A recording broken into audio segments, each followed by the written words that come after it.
अस्सलाम वालेकुम। अभी अभी मैं थिएटर से निकली हूँ अपने पेशेंट का सेक्शन करके। पेशेंट प्रीवियस 2 थी, यानी कि उसके पहले 2 सिजेरियन सेक्शन हो चुके हुए थे और पेशेंट का ये 3rd सिजेरियन सेक्शन था।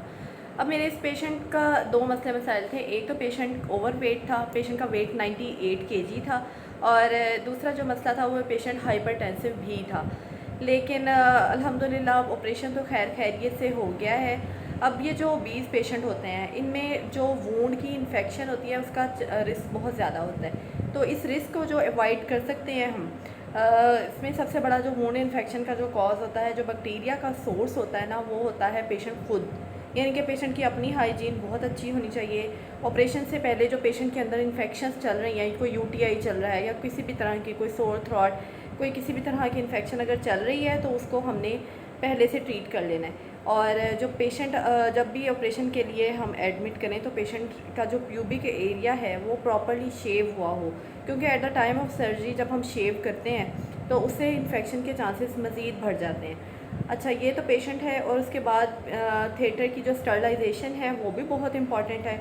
सर्जन की स्टरलाइजेशन, इंस्ट्रूमेंट्स प्रॉपर्ली स्टरलाइज हों, थिएटर में गैर ज़रूरी लोगों का आना जाना बिल्कुल बंद हो, यानी कि सिर्फ टू दी पॉइंट और बिल्कुल रेलेवेंट जो लोग हैं वही एंटर हों थिएटर में, वो भी प्रॉपर स्टरलाइजेशन के साथ। कोई आम जूते लेके, बाहर के जूते लेके कोई भी थिएटर में नहीं आ सकता।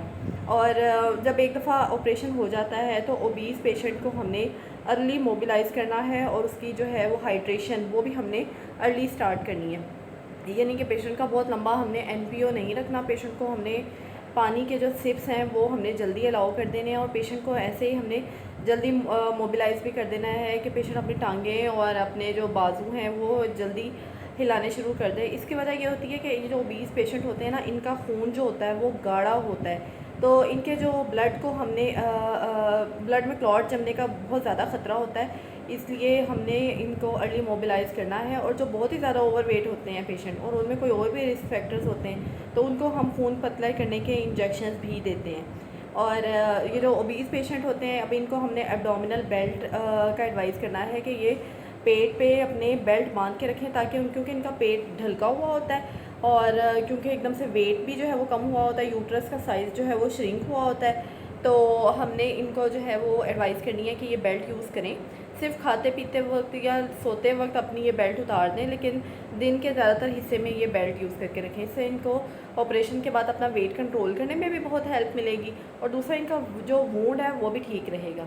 अब अपना वूंड इन्होंने साफ़ रखना है। इसकी जो पट्टी ड्रेसिंग पहले दिन की जाती है, जो थिएटर से होके ये ड्रेसिंग निकलते हैं, इसको 2 दिनों तक एज सच भी रखा जा सकता है, लेकिन इसको गीला होने से बचाना है, और इसको किसी भी जो है वो इन्फेक्शन से हमने बचाना है। ये इस पर कोई पायोडीन लगाने की ज़रूरत नहीं है। पहले 2 दिन ये ऐसे ही रहे, उसके बाद आप इसको उतारें, नहाएं, किसी एंटीबैक्टीरियल सोप से अपने ज़ख़म को अच्छे से धोएं, ड्राई करें, और उसके बाद इसको स्टरलाइज किस्म की जो पट्टी होती है वो करें। उसके बाद डाइट आ जाती है। डाइट का ख्याल रखें, अंडे, कीमा, गोश्त, फल, कलेजी, इस तरह की डाइट जो है वो इस्तेमाल करें। और ब्लड प्रेशर का जो, ये जैसे मेरा पेशेंट था, इसका तो ब्लड प्रेशर भी शुरू के कुछ दिन जो है वो तो दिन में 2-2 दफ़ा चेक करवाएं, और उसके बाद भी पहले जो 6 हफ़्ते होते हैं उनमें ऑन एंड ऑफ अपना ब्लड प्रेशर चेक करवाते रहें, और डॉक्टर से भी कंसल्टेशन करते रहें। और आपको बहुत से सप्लीमेंट्स कुछ लिख के दिए होंगे डॉक्टर ने, एंटीबायोटिक्स भी लिख के दिए होंगे, और कुछ सप्लीमेंट्स भी लिख के दिए होंगे, उनका भी आपने प्रॉपर्ली इस्तेमाल करना है।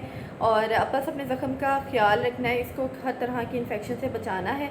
कोई अगर आपको यूरिन करते वक्त कोई जलन, तकलीफ़ है, ज़ख़म से आपको पस आ रही है, बुखार फ़ील हो रहा है, तो आपने फ़ौरन इन सिम्टम्स की सूरत में अपने डॉक्टर से जो है वो कंसल्ट करना है। अपने जो वेजाइनल एरिया, प्यूबिक एरिया, इसकी सफाई का ख्याल रखना है, यहाँ से इन्फेक्शन असेंड करती है। और जब भी आप ऐसे मसले मसाइल देखेंगे, सिम्टम्स आपको फ़ील करेंगे इन्फेक्शन के, आपने डॉक्टर से कंसल्ट करके इसका प्रॉपर्ली ट्रीटमेंट करवाना है। अपना बहुत सा ख्याल रखिएगा, और ये जो मेरा मैसेज है इसको मैक्सिमम स्प्रेड करिएगा। Thank you. अल्लाह हाफ़िज़।